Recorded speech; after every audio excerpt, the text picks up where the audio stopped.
you missed last week, courtesy of some Baltimore event. I hope it was nice.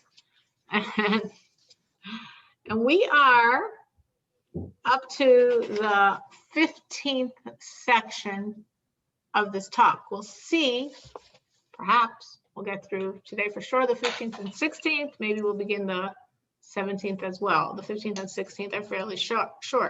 So the last point that we ended off on at the end of the 14th section was the idea of how this person, from his baseless hatred, was actually now sort of morphed into jealousy.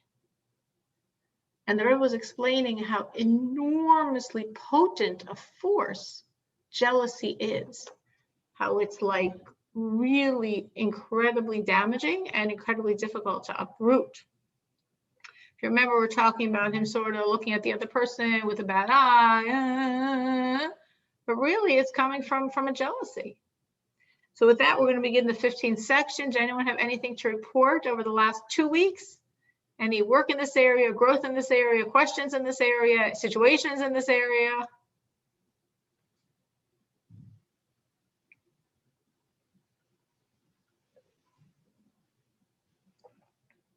Okay, hopefully it was a great week, great 2 weeks. All right, so in the 15th section, the Rebbe says, if we're talking about jealousy, jealousy could have positive ramifications. We speak that by Mashiach, there's going to be tremendous jealousy, right? Everyone's going to be nichva mechukpaso shel chavero. Everyone's going to be burned by each other's great qualities. So jealousy could potentially be good if it's a spiritual jealousy. It says, Kidna Seifrim Tar B'Chachma, the jealousy among the scribes, among the sages, as in wisdom. If I look at a person and say, oh, it says about Rachel, she was jealous of her sister's good deeds. So jealousy is not always negative. If you're jealous of someone's spiritual accomplishments, that could be a motivation to grow and be as good as them, be better than them. Spiritually, that's not bad at all. Right? Like the Rebbe mentions, I just said about Rachel, maybe I remembered it, that it says she was jealous of her sister. She was jealous of her good deeds, which means she was striving to do as many good deeds as she felt that Leah was doing, which is why perhaps Leah merited to the children that she did not. Mm-hmm. So jealousy could be good. The question is, what's the motivation here? If the jealousy is because you want the good deed or you want the wisdom, if you see another person and you're like, wow, they know so much Torah, I'm jealous of how much Torah they know, I don't have any bad feelings towards the person. I'm jealous of the Torah I don't have. I want that Torah. Great, go get it. I'm jealous of how graciously you can host so many people. I want to host so many people. I'm jealous of how you take the time every day and daven. I want to daven like that. So that is not a jealousy on the person. It's a jealousy on this good quality that I don't have. In other words, where's the jealousy coming from? Because I want that good quality so much. I want to daven. I want to do good deeds. I want Torah. Because I so much desire those things, I have a jealousy of someone that has it, which means I'm being pushed.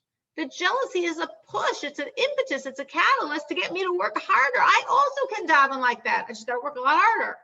I also can have that Torah. I just have to work harder. So if we're looking at someone and they have a good quality, and you always wanted, or looking at them, you realize you want that good quality, it's okay to be jealous of them if they have it and you don't. Because how do you know it's an okay jealousy? What happens afterwards? Are you thinking bad thoughts about them? Or are you working to get the quality? In other words, I remember, I didn't think of phrasing it as a jealousy, but I remember once seeing a student of mine in high school, and I was so impressed, because that's how I framed it, but I was like so taken by how she davened. I wanted to daven like that. I would like to daven as she was davening. So what did I do by seeing it? I started working on myself to daven more. So again, I never thought of that as jealousy, but maybe it was. And if it was the good kind. How do I know it was the good kind? Because what happened after? Was I thinking bad thoughts about this girl? No, I was so impressed with her. Was I thinking bad thoughts in general? No, I just worked harder because I knew it was attainable. She had it. I mean, like if you could envision, someone always sort of wanted to be rich, but it was just like some far off fantasy. But then they see a friend of theirs who starts getting up early and staying in the market late and this and this and that, and suddenly they're quite wealthy. Hey, the person could think, I always wanted to be wealthy, but it always seemed like unattainable. But I see a friend of mine just in my situation, and he worked a lot harder, got up earlier, stayed at work later, and he is now a beautiful house and a beautiful car, and me too. Now it seems doable. So I'm pushing myself to do it in a way I never did before. I always wanted it, but it was just not attainable. Now it's attainable. So if you always would have loved to refine your character traits, to daven for real, to give generously to charity, but it just didn't seem attainable. Didn't seem our generation or relevant to you. But then you see someone else who's done it or doing it or ahead of you in the game. You have this, oh my gosh, it's doable. I want to do it. I'm jealous of her that she accomplished it, meaning I now have a high motivation to work on myself. Is this a kosher, good, positive jealousy? If from it you start working on yourself more, yeah, it is. It is. That's good. That's great. That's what we're talking about. That's what's going to happen by Mashiach. That's what was by Rachel Imenu. That's good. That's all good stuff. So why do we have to use the word jealousy? Why can't I just say, I admire her and I would like to achieve the same? Why do we have to say it's a jealousy here? So the Rebbe explains, because jealousy, as we said in the previous section, in a negative way, has very deep, deep roots inside of you. Jealousy is coming from a very deep, deep, deep place, very, very inner dimension of your soul. So when a person is experiencing a positive jealousy, deep, deep-rooted powers are going to come to the fore. Very hidden, untapped strengths can come out because my whole soul's dynamics is now like being pulled from the bottom. Because from the deep core of my soul comes this energy of jealousy. So what the Rebbe's point is, to put it in very simple words, is jealousy is a very powerful trait. Normally it's negative. And it's very powerfully negative, as we discussed at the end of last section, where we said that if a person has hatred because of jealousy, you can't correct it. What do you mean you can't correct? You can always correct. It's really difficult. Why? Because jealousy is so strong. Remember we said, like, if you see someone has something that you don't have, tell them they're having it isn't taken away from me. If a friend of yours became wealthy, that's not making you poor. Her wealth didn't come from your cheshbon, from your calculation, from your bank account. So why are you jealous because she's wealthy? Why do you feel bad? She's not taking it from you. Her blessings aren't detracting from your blessings, but people are irrational. So jealousy is a very, very, very strong and very irrational trait. So the Rebbe is saying it's a strong trait in either direction. It's a trait. It's from very deep. So in terms of good, I don't want you to admire the other person. I want you to be jealous, the Rebbe is saying. Because jealous means it's pulling from deep inside of you. And jealous means when it comes to the fore, it's taking all these hidden, succumbed powers of your soul, and they're all going to be expressed now. That's awesome. You have so much power to do good.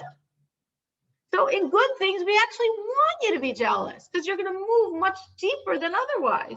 You'll have much more strength than otherwise. It's compared Kabbalistically in Kabbalah and Hasidus. We speak about two types of energies, two types of lights. What's called Ar Yashar, a direct light, and then Ar Choser. Ar Choser means a rebounding light, like an echo. And a rebounding light is much more powerful than a direct light. So If you're admiring that she has this beautiful quality, that's like a direct light. There is a light, there is an energy, there is a pull. But if you're jealous, the Rebbe is saying it's like a rebounding light. It's so powerful.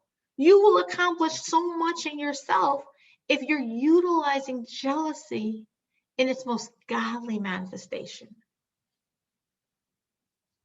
Now, obviously, this only happens if your true desire is for the godly stuff. You don't have a godly jealousy that someone else got money that you didn't get, or that someone else has more nachas from their children that you don't have. We're talking here about davening and learning and mitzvahs. And if you want them so deeply, you can taste how much you want them. And this person has them, and that creates a jealousy inside of you. I want that too. This is living with the times, right? Parshas Kairach in the Rashi. The Rebbe quotes this very, very often.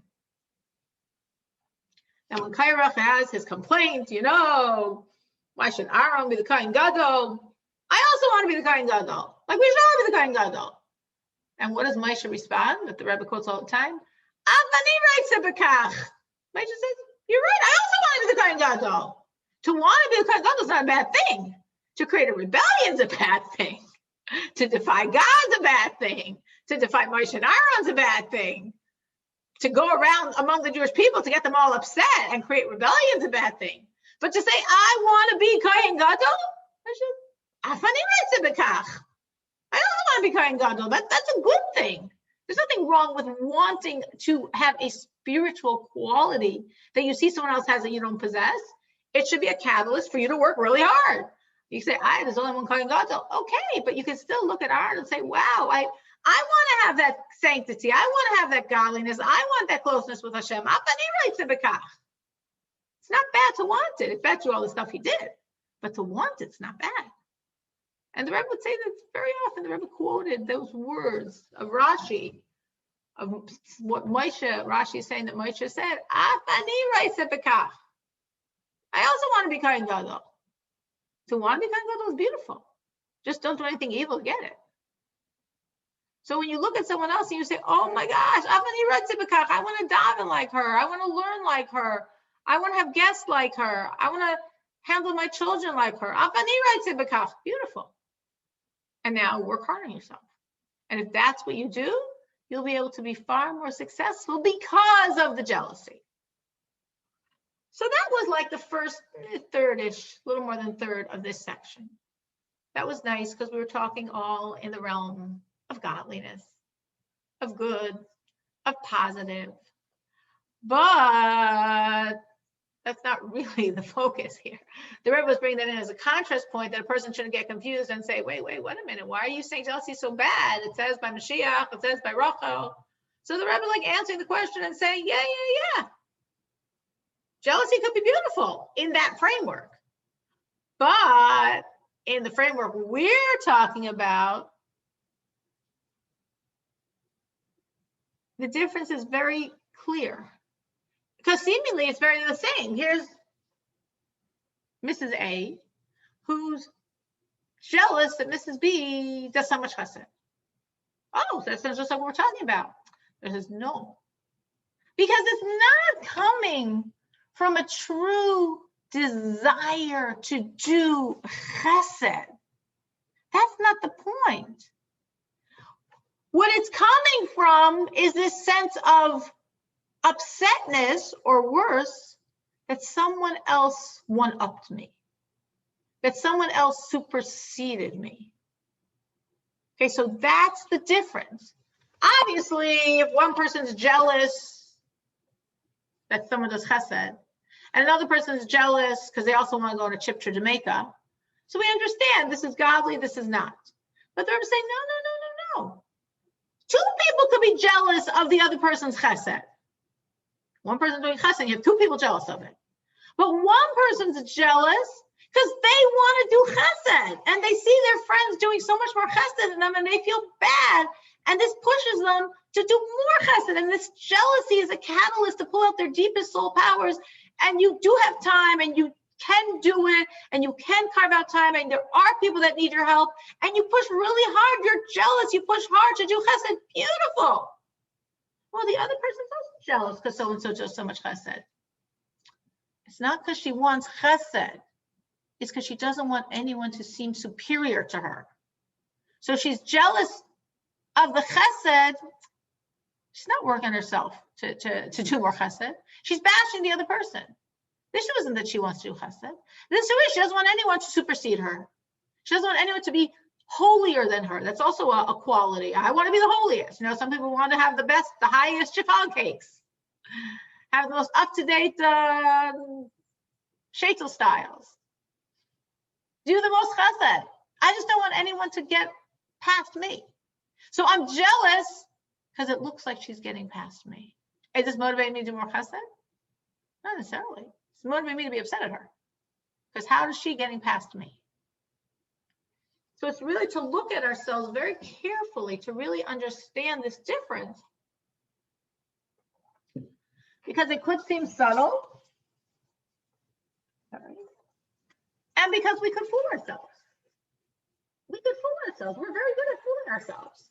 So we could tell ourselves, oh yeah, I'm jealous of her chesed because I want to be such a balas chesed. Well, let's see. Are you now trying to be a more balas chesed? And do you feel very positive towards the person? Good. If you're trying to be more balas chesed, but you feel negative towards the person, it's obviously not coming from a good place. If you're not even trying to be more balas chesed, you just feel negative towards the other person, for sure it's not coming from a good place. But even the middle one's not coming from a good place. If I'm mad at her and putting her down and saying, oh, people should only know what she's really like, and I'm also doing more chesed, again, it's just the rat race and I'm trying to get ahead. So it's still coming from a bad place. But if I have nothing against her, I think she's a wonderful person. I just wish I was as wonderful. And I'm being motivated to do more, then it's coming from a good place and it's good. Any questions on any of this? I know I spoke for a long time straight. Any questions on any of this? Yeah, I have a question. So it says that we're supposed to love the Lord with both our inclinations. Mm-hmm. So the jealousy, even in that, you know, even when it's done in that good way, is that turning the evil inclination towards the good? Is that right? That's such an interesting question. That's a very, very interesting and very deep question. It doesn't seem so from what the Rebbe is saying, but maybe it is, meaning it's a very astute point, and a piece of me would say it must be channeling the animal soul in a good way.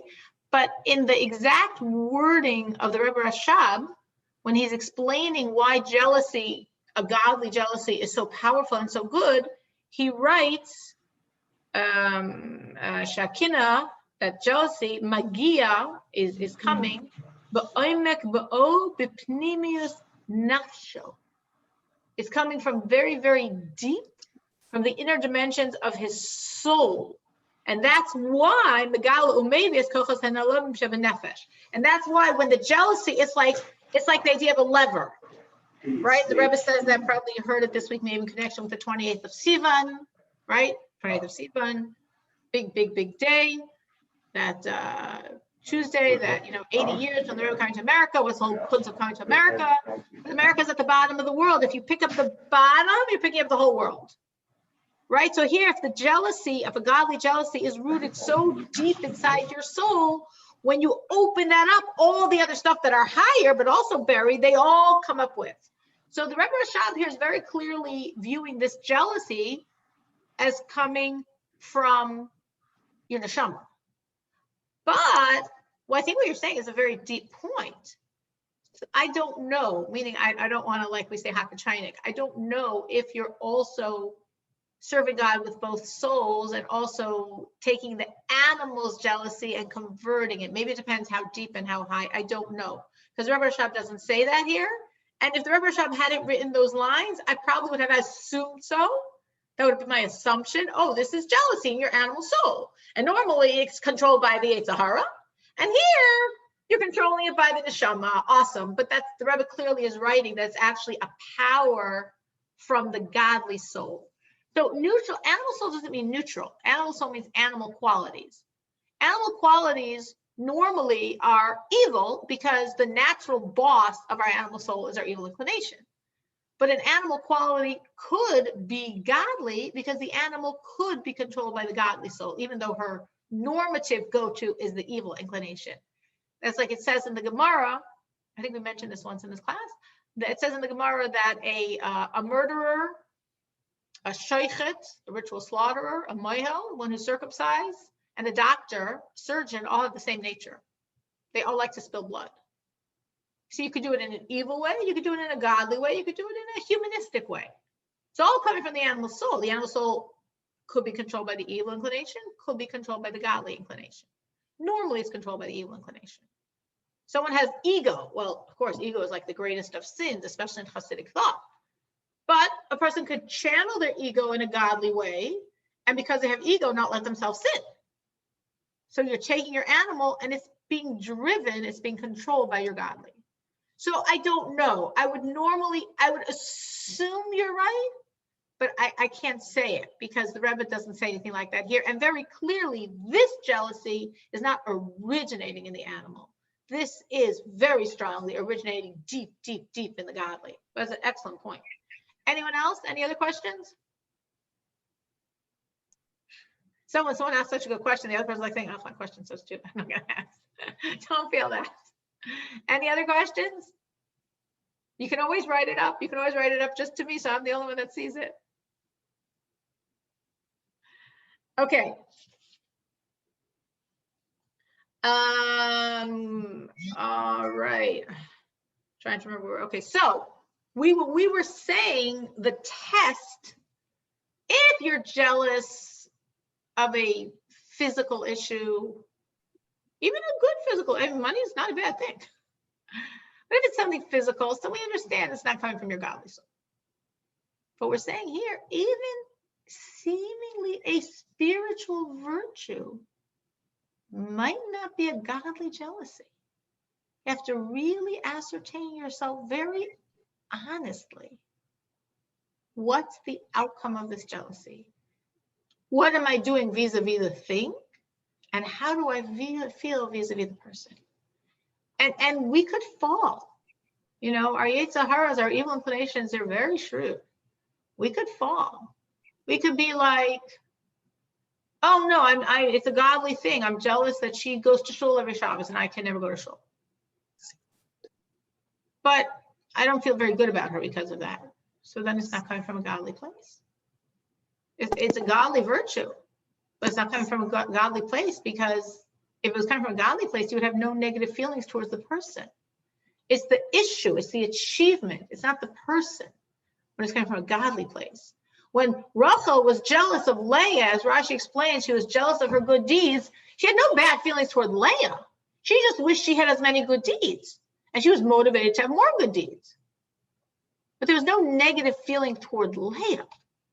When it says that the sages are jealous of each other's wisdom, they don't dislike each other because of it.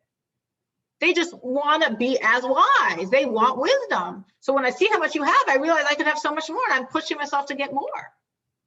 So it's really something to look at ourselves, because obviously it's a very human trait, jealousy. And you can be a very good person and still experience it. Doesn't mean you're a bad person. But the Rebbe here is saying it's a very powerful trait. And if it's coming from a godly place, wow, can it move you? And if it's not coming from a godly place, wow, can it harm you? And how do I know if this is godly or not? The Rebbe is very simple. Do you have bad feelings for the person? Well, then it's not coming from a godly place. You know, and it could come in any dimension. If you're a shliach and you read, you know, we say in the world of shluchim, like they used to call it the Kfar Chabad syndrome. You know, you read these articles about these successful shluchim. Oh, they have, you know, I don't know, like 80 people by their Shabbos table every week, and they have full minyanim, 3 minyanim, and they have this, and they have this, and they have this, and you feel like you are like 1 cent. Probably they don't have all those things, but that's what's written in the article. And you feel very bad about yourself because you don't have any of that. Okay. So are you going to work harder? Maybe. But you feel bad about that person and think, I don't know why. I know them. They're so not anything special. They're nowhere near as connected to the Rebbe as I am. They're nowhere near as Hasidic, as from as I am. They're nowhere near as gifted as I am. I don't get why they're so successful when they're such a nobody, but I'm the nobody and they're so successful. So you're feeling bad about that other person. It's not coming from a godly place. Godly place, you wouldn't be thinking about the other person. You would just be thinking about the achievement. That's what we have to ask ourselves. If I'm knocking the other person, oh, you know, they officially do all this, but I really know they're not so special. I really know they're not so good. I really know they're not so holy. Obviously, not coming from a good place. What do you think about them? The achievement, think about, but them shows we're not dealing with such a pure motive here. Any questions on that? So it's really something to look at ourselves. You can say, oh, I don't have any issues with jealousy. All right, most humans do. On some level, most of us have some issues with jealousy. Might not happen that frequently, but especially in something where we feel a lack and then we see someone else's success. Sometimes we fall into that trap. Or if you can change it though, right? You mean you can start off evil and you can make it godly? Yeah, like even to recognize at that moment. Let's say somebody, okay, even either with a midah or let's say a blessing that was received, you know, that something good is coming to them, that you wanted that same thing for your family or for yourself, for your spouse, your child, yeah, someone that you don't have, your kids aren't getting married and they just married off their second, their third, their fourth. Yeah, 100%. Then what happened? Right. So you feel bad. At first you could say, oh, I've been waiting for so long. And look what happened. And they got the shidduch, right? Or they got whatever. And such a great shidduch and such an amazing shidduch. Yeah. Sometimes you don't have to go that far. But you could just say, but I know when I think certain things like that, I'll admit. Then I think, why? Then I go back. You can go back to what you said. That blessing doesn't take away from my blessing. Or, right, it has nothing to do with any blessings I received at that moment or haven't received yet. So if you can so that's a way of trying to uproot the negative. And that's what we discussed last class. And that was the point that Rabbi Rashab was making. If you do fall into the trap of jealousy, what Elka said is exactly what we're supposed to tell ourselves, the truth. Because their child got a shidduch like this, it's not making my child not get engaged. Obviously, that person is not my child's basher. I would never want that person for my child. Irrelevant if I would or if I wouldn't. It's obviously not the basher. They're engaged to someone else, you know? So their shidduch didn't take away mine, but I have seen women who are waiting and waiting for years, waiting for their children to get married. And I've seen them get very bitter. Or what about someone who has 10 kids and you only have 2? They don't have the other 8 aren't yours. Yeah, so that's also, or I mean, that's not usually as much because sometimes one with 2 is like, oh my gosh, she looks like such a schmata. Oh my gosh, I probably wasn't given 10 because I'm able to handle 10. I'm barely handling my 2. I think we're talking about when someone that gets everything together. You know, okay, yeah, the ones in storybooks. But what I do see, of course, is people that don't have children. Someone doesn't have children, when they see someone else and they could have 10 or they could have 2, it's not the numbers, just when someone else has a child and they don't, it's a very deep pain. So it's hard to make that shift. Is that what you're saying? Yeah, I'm saying it's a very deep pain. And then, yeah, you do have to tell yourself, like the Rebbe Rashab is saying, this child is not your child. This neshama is not for you. There is a neshama for you. You will have a child. You will have children. This one's not yours. Your pain is just because you're human, and that's how we are. But you just have to, philosophize yourself out of. That's a very deep pain. It's a very, very deep pain. What I have seen in that situation is like when the person finally does get the bracha, it like wipes away so much of the pain. It's like a very deep cure. But people can be in pain. It's a deep, deep, deep pain. You know, so it's, as I'm saying, it's very normal. You know, it doesn't mean you're a bad person. It's exactly like Elka's saying. If you don't have something that you want, you don't have it, and someone else, and you really desperately want it, and someone else is getting it, perhaps easily, perhaps amazingly. I mean, that just makes it worse and worse and worse. But just if they're getting it, it hurts. We're human. And then we have to rise above it. But this is, again, we're saying in terms of, is this coming from a godly place? Do I feel bad about the person? So even if it wasn't coming from a godly place, let's go back to, you know, the woman whose friends' kids are getting married off, or the woman who doesn't have children. It wasn't coming from a godly place. But she can at least work on herself with reason to not have any negative thoughts towards the other person. Because obviously this other person's not harming her because her kids got engaged or because she has a baby. I mean, you know, no connection. So I want it. I don't have it. She has it. I want it. I could turn more to Hashem with deeper pain, you know, but I shouldn't have any negative feelings towards the other person, because they're having it isn't why I don't. But it's hard. It's a very hard test. And it's a very human test. People experience it, even in small ways. Like I'm saying, if you start a business and your friend started a business around the same time and theirs is so successful and yours is barely making anything, you know, it hurts. It's hard. And you just have to remind yourself their success is not taking away from me. My lack of success isn't because of their success. And if you're in the same business, you're doing the exact same thing, their success is not creating your lack of success. God, his credit card is very big. He's got enough to give both of you complete success. He's not giving you success. It's not because he gave all the success to the other guy, and that's why you don't have success. Any other thoughts on that? Well, should the person that has children, you know, interact with someone that doesn't? I mean, they have to be very careful not to. I mean, how do you do that? How does one? You have to be very sensitive. It's very difficult. It's difficult because the other person, feels that if you're like so controlling yourself to not talk about this and not talk about that. I remember I had a friend that got married. She got married, but you know, quite a number of years after the rest of us. And I remember when I was talking to her, I mean, she didn't live where I was living, over the phone, but it was hard because I didn't want to say anything that would hurt her. And that seemed to cut off a lot of things that I would just naturally say. So the conversation felt very like stilted because I was trying not to hurt her. But I remember that, like, I didn't want to hurt her, I didn't want to say this, I didn't want to hurt her, I didn't want to say this, I didn't want to hurt her, I didn't want to say this. So, you know, it's hard.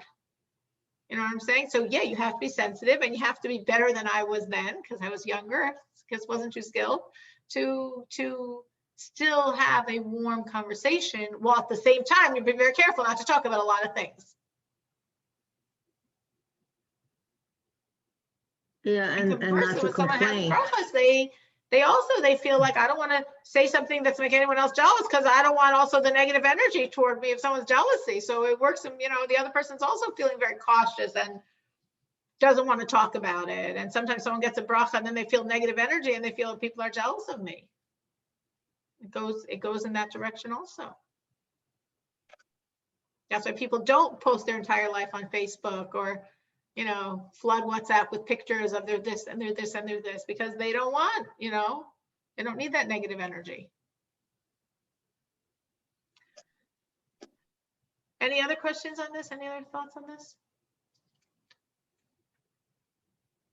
So what we were talking about here again in the beginning is this godly jealousy, which is very powerful and good because you're going to really move. But the Rebbe says, don't fool yourself. Yes, there is a godly jealousy, but that doesn't mean what you're having is a godly jealousy, even though you're jealous of mitzvahs. You can be jealous of mitzvahs, but it's not a godly jealousy. How do you know? A, am I thinking bad about the other person? And B, am I working or not working to acquire the trait? If I fail on either of the two tests, it's not coming from a godly place. Meaning both, I can't think negatively, and I have to be working. If I'm not thinking negatively about the other person and I'm working hard on myself, those come from a godly place. It's a great, awesome trait. Go for it. But if I'm thinking negative of the other person and or not working on myself in this, it's not coming from a godly place. Don't fool yourself and just get out of it, because jealousy is very, very powerful. That's the Rebbe's point. It's incredibly powerful. So we don't want to be in the thrall of such a powerful evil force.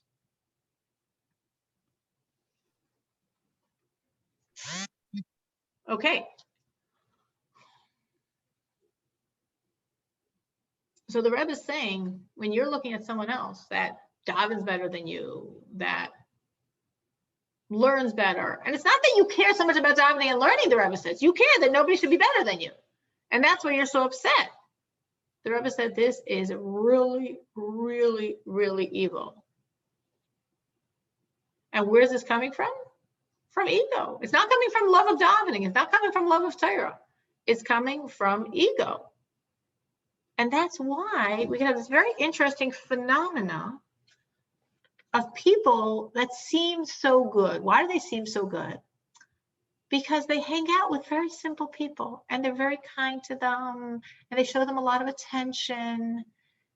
So you could think, oh, what a tzaddik, what a tzaddikis, what a wonderful person. You see, they're always hanging out with very, simple people, so to speak. The Rebbe says, maybe, but maybe not. Maybe if this person was with their peers, they just don't feel good. Because they look around and everyone's climbing up above them and they don't want anyone climbing above them. When they're with very simple people that they are very solidly aware of are much below them, they feel very comfortable. They feel very good. They get a lot of respect. They get a lot of honor. They get a lot of admiration. They could be very nice and very warm and very loving because there's no competition here. So even this, which a person could think is such an admirable trait, and we speak of the Baal Shem Tov like this, and the hidden tzaddikim in the times of the Baal Shem Tov that were like this, and they deliberately hung out among the most simple Jews. They were doing it for a godly reason. It wasn't an ego trip by them. They weren't showing the simple people how great they were. They were doing it to help the simple people. But when a person is clearly like, I'm so much greater than you, but I'm also very humble.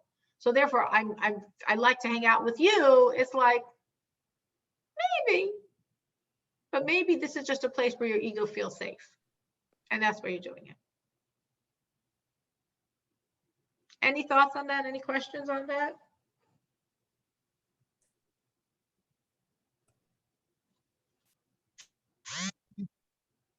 Okay.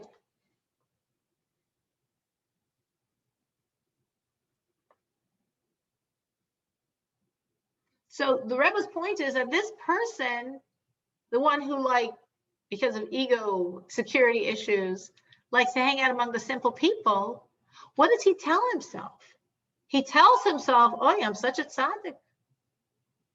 I'm such a humble person. I'm a shafel. I'm a person that holds low of myself because I'm so great, but I'm hanging out among the simple people as if I was just like them. I'm quite tzaddik. The Rebbe says, not at all. You're hanging out among the simple people is ego.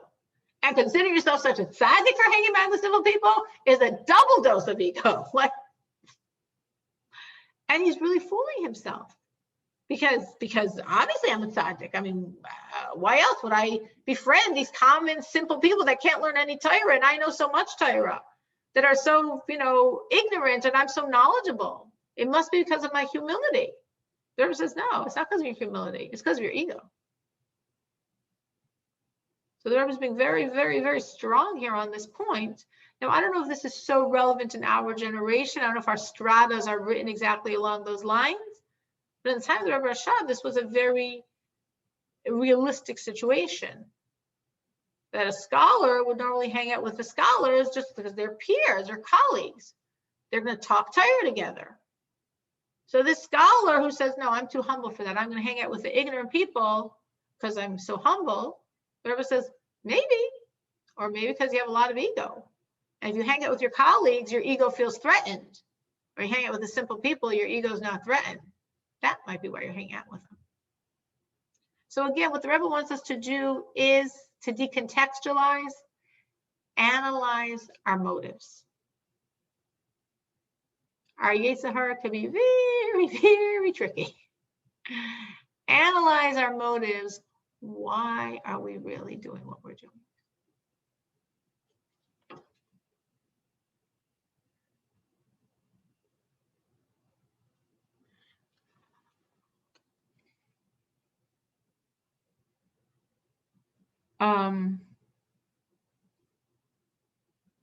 And that was basically section 15.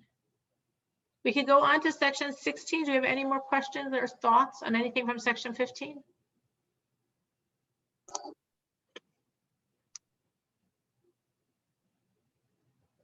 So some takeaways for yourself, just before we move on, is this watching yourself, watching your feelings. If you're feeling bad at someone else, even you're feeling bad because of their spiritual virtues, the Rebbe says it's jealousy. There's a jealousy is really bad. Get out of it. And as Elka said, as we discussed last time, really, really understand that their virtues aren't the reasons for your lacks. And therefore, there's no reason to feel bad about their successes or their virtues.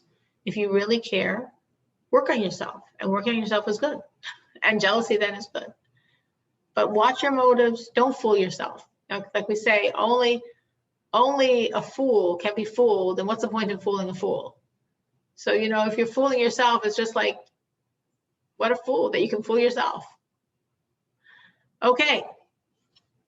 Next section, 16. So you can see the Rebbe Rashab is being very tough here, very strong.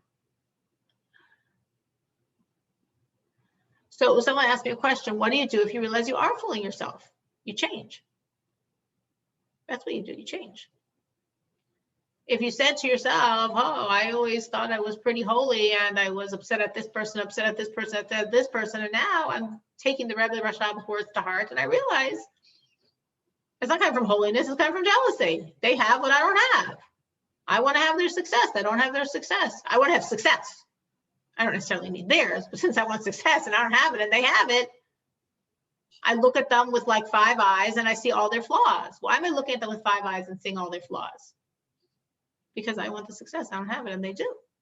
So if you realize, based on the strong strength and piercing words of the Rebbe Rashab, that this was all coming from a bad place, so you demand change. So what you would demand change, and you would demand first not allowing any negative feelings or thoughts about successful people. It's very normal to have negative feelings or thoughts about successful people. They're such a target for them. But not allowing it. It's coming from evil, and it's a hugely powerful evil. Just like it's hugely powerful and godly, it's hugely powerful and evil, and I don't want to start with fire. That fire burns. So what if I realize the second point that the Rebbe Rashab is making here, that maybe I do hang out with simpler people because it strokes me a little. It makes me feel superior. I hang out with people that aren't so smart, so I really feel I'm so smart. I hang out with people that aren't so knowledgeable, I really feel how knowledgeable I am. If I hang out with people that are more knowledgeable, I might be threatened.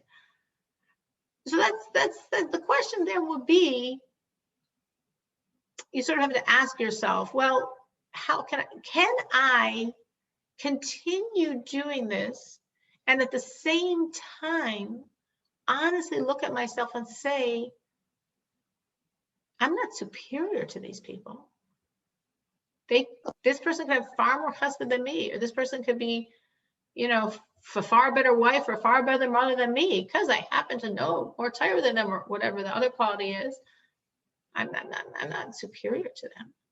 And at the same time, since this is coming from an ego issue, to challenge my ego by also trying to befriend people that would be a sort of threat to my ego, to force myself to handle it.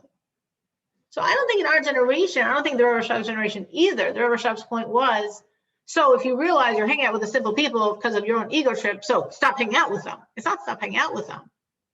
It's be honest with yourself. Don't feel superior to them and hang out with colleagues so you can handle it. Get over your ego. Any other thoughts? Any other questions?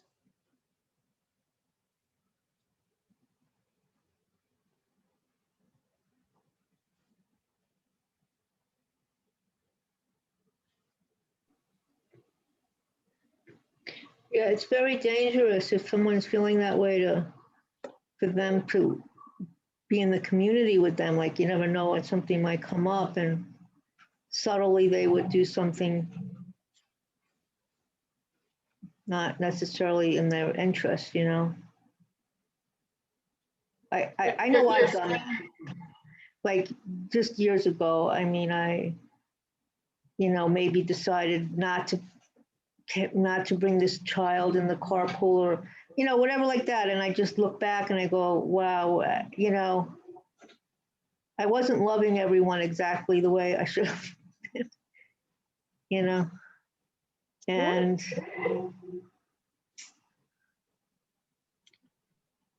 I mean, that's true. We hopefully grow up and hopefully we can be honest about ourselves and then hopefully we can change. We can't change until we recognize the flaw. As long as we're stuck in self-deception, there's no hope for growth. If a person thinks they're so righteous, there's no room to grow. There's nothing to change. I'm so good. So the first step of growth is recognizing maybe there's room to change. So when we come to that point and we recognize there's room to change, that's good. That's a very healthy place. And then, of course, there has to be the belief that we can change. That's like the Rebbe quotes in the Hayom Yom, that for a cure, a person has to recognize the illness and has to believe they can get better. So like I know someone that I might have felt jealous at, for a brief moment or something, and I get over it and I just try to just love her, and I feel like you try to think we're all part of the same family and be happy. When I had read that, like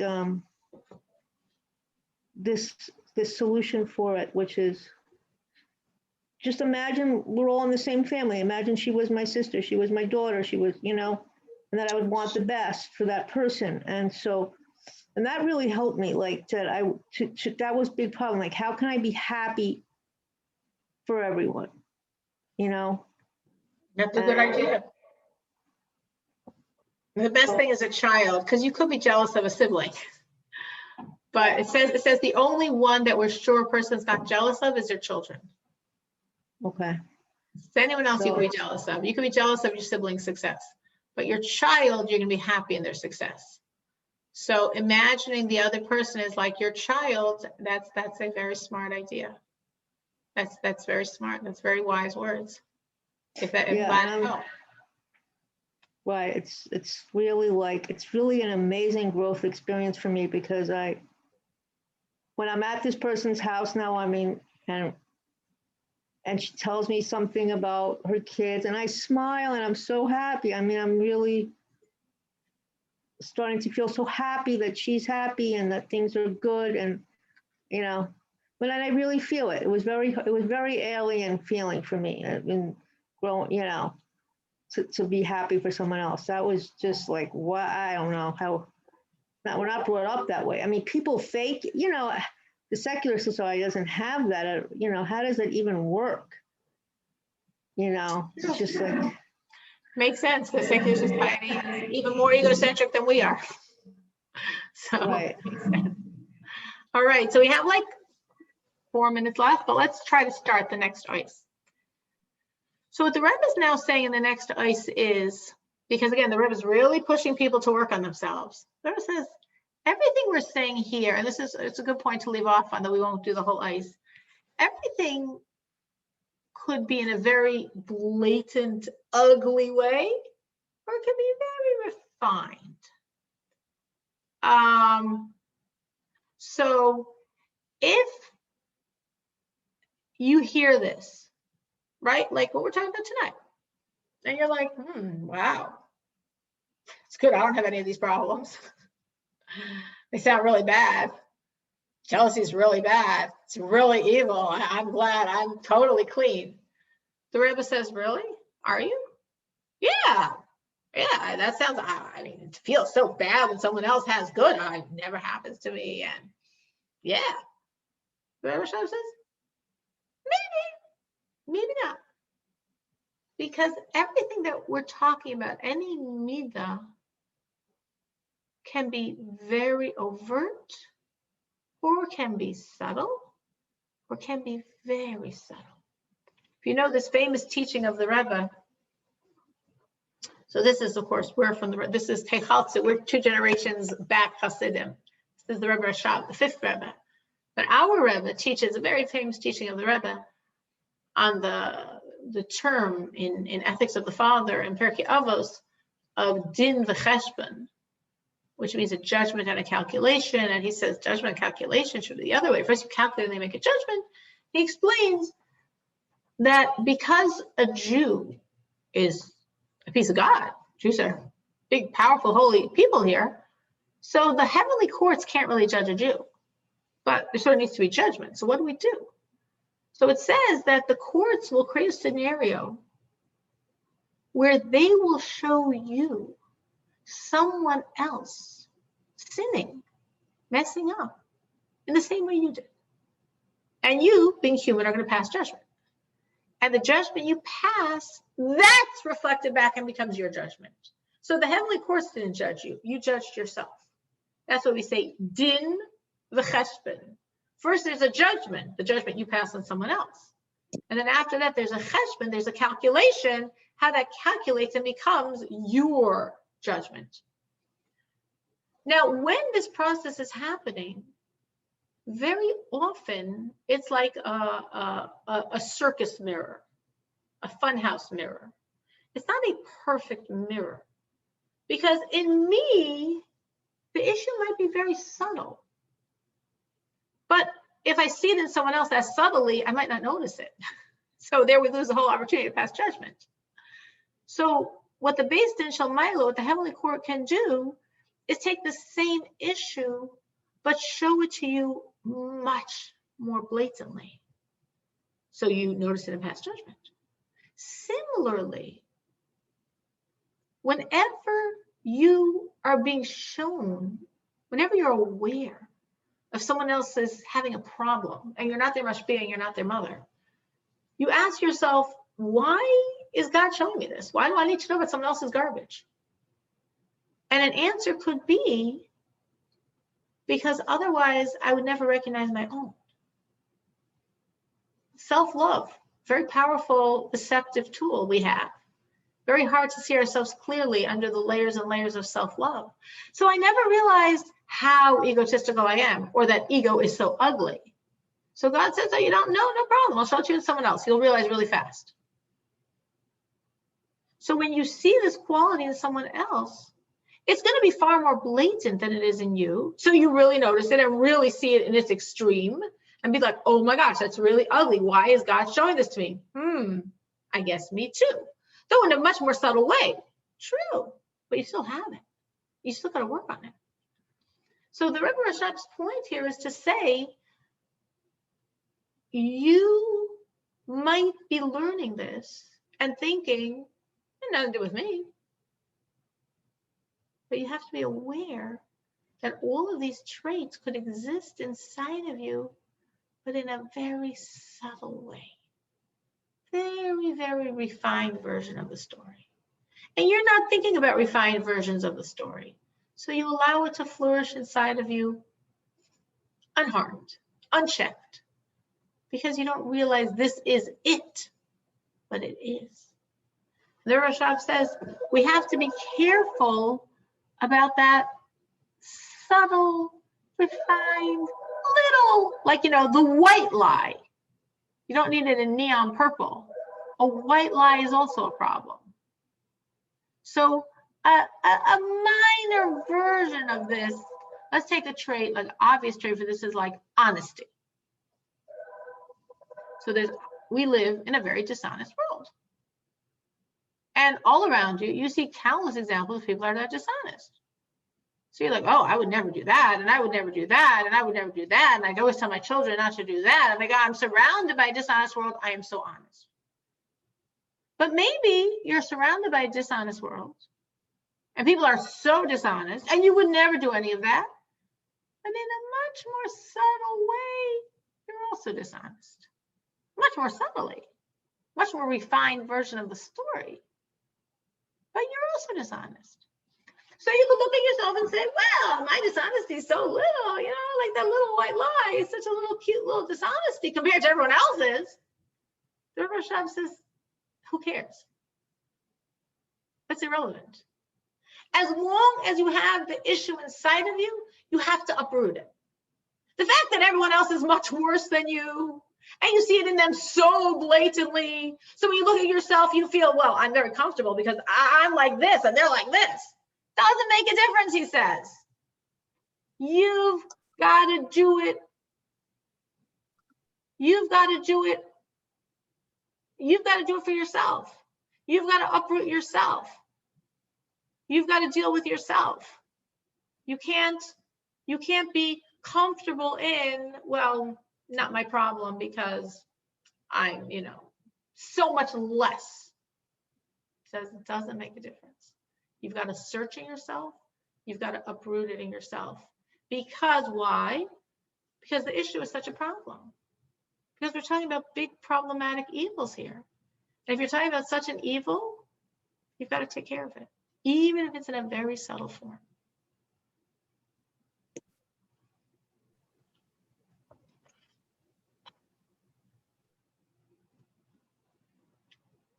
Any questions on any of this?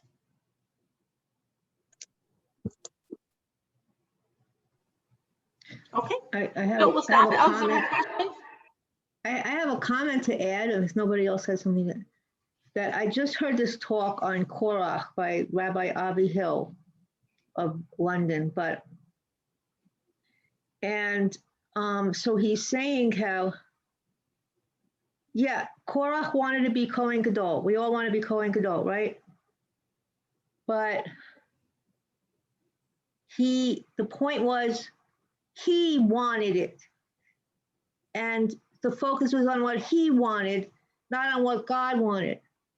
So this whole thing all flips. I mean, that takes care of all the problems.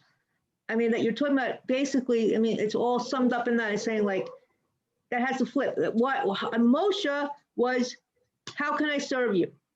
God, I'm yours. Whatever you want. That's the focus, what God wants, and not what I want. So if we were able to do that, I think like all these other issues kind of melt away. We have an easier time handling ourselves. Amen, amen, amen. A lot of work. There's a lot of stuff that we learned tonight that requires a lot of self-work. Powerful stuff. A lot of growth. We all have a lot of room, and hopefully we all found something that we could take in our hands and work on. Have a wonderful week. Thank you all for joining. Amen. Wait, a good Chodesh to everyone. A good, happy, healthy, prosperous, Good Chodesh. peaceful Chodesh. Thank you, Masha. Thank you. Amen. Amen.